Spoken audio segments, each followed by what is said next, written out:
नमस्कार दोस्तों। बिहार के मुख्यमंत्री नीतीश कुमार क्या लड़ने से पहले ही हथियार डाल चुके हैं? क्या उनको समझ में नहीं आ रहा कि वो बीजेपी से लड़ें कि आरजेडी से लड़ें? आरजेडी के एक एमएलसी पर फूटा उनका गुस्सा क्या मोदी शाह की जोड़ी की कामयाब चाल के खिलाफ निकला गुबार है, या सुशासन बाबू को लगने लगा है कि बीजेपी से गिरकर जिस आरजेडी पर वे अटके हैं वो कभी भी लटका सकता है?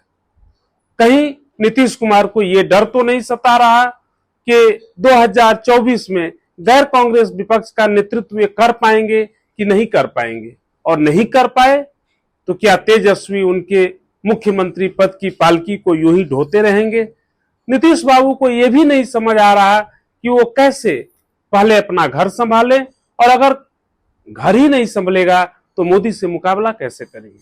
इन सारे सवालों पर मंथन करने के लिए आप राष्ट्र मंथन को सब्सक्राइब जरूर कर लीजिए, इस वीडियो को ज्यादा से ज्यादा शेयर कीजिए और नीतीश कुमार के डर और गुस्से की पूरी राम कहानी जानने के लिए मेरे साथ वीडियो के आखिर तक बने रहिए। ताजा मामला आरजेडी, जेडीयू और कांग्रेस के समस्त विधायकों और विधान पार्षदों की बैठक का है। मुख्यमंत्री नीतीश कुमार की नजर आरजेडी के एमएलसी सुनील कुमार सिंह पर गई। बैठक में शामिल विधायकों के मुताबिक नीतीश कुमार ने सुनील कुमार सिंह से कहा, आप बीजेपी के संपर्क में हैं, ऐसा मत कीजिए। आप अमित शाह से मिले थे, छपरा लोकसभा सीट से आपके टिकट लेने की कोशिश की चर्चा है। नीतीश कुमार के इस सीधे आक्षेप से सुनील कुमार तिलमिला उठे और खड़ा होकर कहा कि मेरी निष्ठा पर आप गलत संदेह कर रहे हैं। अमित शाह सहकारिता मंत्री भी हैं और सहकारिता मंत्री के रूप में सहकारिता से जुड़े कार्यक्रम में आए थे। अपने मुख्यमंत्री और अपने विधायक इन दोनों के बीच बढ़ती तनातनी में तेजस्वी यादव ने हस्तक्षेप किया और सुनील कुमार को शांत किया। लेकिन बात शांत नहीं हुई है, हो भी नहीं सकती। क्यों नहीं हो सकती, इसको समझिए। नीतीश कुमार ने उस मीटिंग में यह भी कह दिया कि बीजेपी पहले फुसलाती है फिर नाश कर देती है। उन्होंने जीतन राम मांझी का हवाला दिया, जो हाल तक नीतीश के साथ थे, अब बीजेपी के साथ चले गए हैं। नीतीश कुमार की बात सही है, लेकिन जीतन राम मांझी का हवाला देना उतना ठीक नहीं लगता। इसलिए नहीं लगता कि जीतन राम मांझी से पहले और बाद में नीतीश कुमार बीजेपी के साथ ज्यादा ही गलबहियां कर चुके हैं।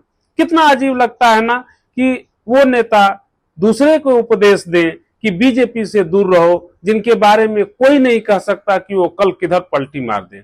इसमें कोई शक नहीं कि नीतीश कुमार आज की तारीख में सबसे ईमानदार राजनेताओं में से हैं। उनकी प्रशासनिक समझ अच्छी है, उनकी क्षमता अच्छी है। वंशवादी राजनीति के दलदल में फंसे लोकतंत्र में वे उन चंद नेताओं में हैं जिन्होंने अपने बेटे को अब तक राजनीति में नहीं उतारा। इतने मूल्य कहाँ मिलते हैं? लेकिन इन मूल्यों के साथ ही एक और मूल्य होता है जिसे विश्वास कहते हैं, राजनीतिक विश्वास। राजनीतिक विश्वास की पूंजी बेचकर ही नीतीश कुमार अपनी सत्ता को हमेशा बचाते रहे हैं। फिर भी नीतीश कुमार दूसरे से पूछते हैं कि पार्टी से बेवफाई तो नहीं करोगे, बीजेपी संग तो नहीं जाओगे, यानी गठबंधन तो नहीं छोड़ोगे? जिन्होंने 2015 में चुनाव लड़ा लालू यादव के आरजेडी के साथ, जीतकर सरकार बनाई लालू की पार्टी के साथ, और 1.5 साल में चले गए बीजेपी के साथ। 2020 में चुनाव लड़े बीजेपी के साथ, सरकार बनाई बीजेपी के साथ, लेकिन 1.5 साल बाद चले गए लालू यादव के आरजेडी के साथ। नीतीश कुमार की ये 1.5 पद की चाल बहुत खतरनाक है। फिर भी वो दूसरों को उपदेश देते हैं, तो उनके उपदेश का असर कैसे होगा? ऐसे ही लोगों के लिए बाबा तुलसीदास लिख कर गए हैं, पर उपदेश कुशल बहु तेरे, जे आचरहि ते नर न घनेरे। दूसरों को उपदेश देना बहुत आसान है, लेकिन स्वयं उन उपदेशों पर अमल करना बहुत मुश्किल होता है। नीतीश कुमार ने बीजेपी का साथ नहीं छोड़ा होता, लेकिन बीजेपी की हड़प्पा संस्कृति ऐसी है कि वो दूसरे दलों को हड़प जाना चाहती है, कुछ को प्रेम से, कुछ को भय दिखाकर। नीतीश कुमार की जो पार्टी जेडीयू आज से 10 साल पहले बिहार में सबसे बड़ी राजनीतिक पार्टी होता था, आज नीतीश कुमार की वो पार्टी नंबर 3 पर है। नीतीश कुमार ने जब देखा होगा कि कहां 110 विधायक उनके होते थे, कहां 43 पर वो सिमट गए हैं, और उनको ये भी लगता होगा कि जिस बीजेपी के साथ गए थे उसकी ही सह पर उनका राजनीतिक क्षेत्रफल छोटा होता गया। और जब भी बीजेपी किसी क्षेत्रीय दल में सेंध लगाती होगी तो सबसे पहले जिसका कलेजा सब धक से रह जाता होगा वो नीतीश कुमार ही होंगे। जब बीजेपी ने 1 साल पहले उद्धव ठाकरे की पार्टी को तोड़ा तो नीतीश कुमार ने तुरंत अपनी पार्टी में देखा होगा कि कहीं यहां तो कोई एकनाथ शिंदे नहीं है। अभी शरद पवार के भतीजे को बीजेपी ने अपने गठबंधन में मिला लिया तो नीतीश कुमार जरूर चौकन्ना हुए होंगे, कहीं उनके घर में तो कोई सियासी भतीजा उनकी सियासत को भेद नहीं देगा। इन सब से आगे नीतीश कुमार को लगता है कि अब बिहार में अपनी राजनीतिक पारी उनको घोषित कर देनी चाहिए। वो ऐसा सोच रहे होंगे, क्यों ये बताते हैं। इसलिए वो पहले भी बोल चुके हैं कि 2025 का चुनाव तेजस्वी यादव के नेतृत्व में होगा। हालांकि उनका बयान कोई ब्रह्म वाक्य तो है नहीं कि वो बदलेगा नहीं, बदल भी सकता है।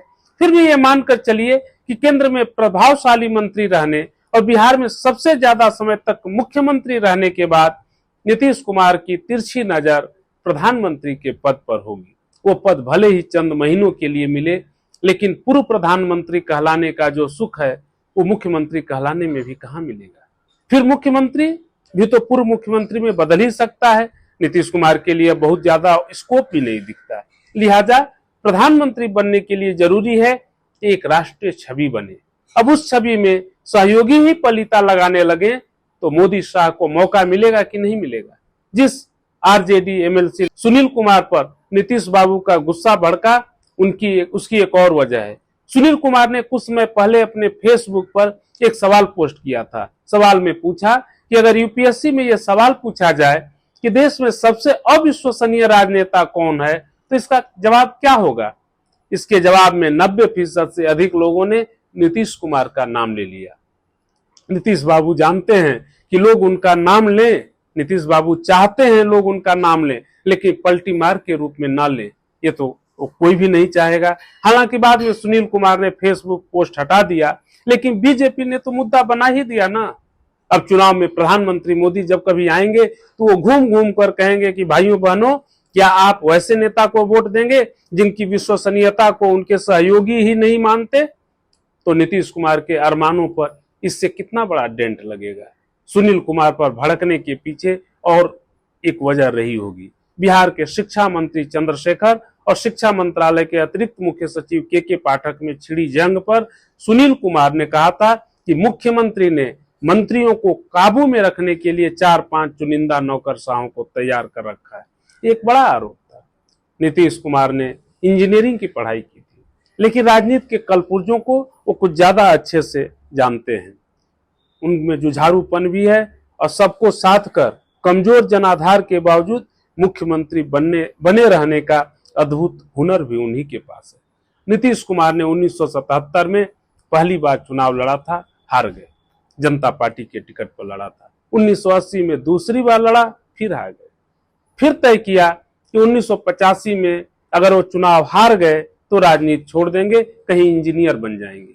लेकिन जनता लहर में जनता पार्टी के टिकट पर हारने वाले नीतीश कुमार 1985 में इंदिरा गांधी की हत्या के बाद उपजी शोक लहर में कांग्रेस के लिए उमड़ी प्रचंड लहर में दलित मजदूर किसान पार्टी के टिकट पर चुनाव जीत गए। तब से चुनाव हारे या जीते, नीतीश कुमार ज्यादातर सत्ता की परिधि में ही घूमते रहे। लेकिन अब नीतीश को लगने लगा है कि अगर उनके लिए दिल्ली का दरवाजा नहीं खुला तो पाटलिपुत्र का पट तो कभी भी बंद हो सकता है। तो क्या राजनीतिक संन्यास की तरफ बढ़ रहे हैं नीतीश कुमार? इस प्रश्न के उत्तर में बीजेपी पर नीतीश कुमार के गुस्से और आरजेडी से नीतीश के डर का असली कारण छुपा हुआ है। आगे आगे देखिए होता है क्या। इस वीडियो में इतना ही। आपसे गुजारिश है कि आप राष्ट्र मंथन को सब्सक्राइब जरूर कर लीजिए, इसको ज्यादा से ज्यादा शेयर कीजिए। अपने कमेंट आप हमें भेजिए। फिर मंथन होगा किसी नए मुद्दे पर, बेबाक, निष्पक्ष और सटीक। तब तक के लिए नमस्कार।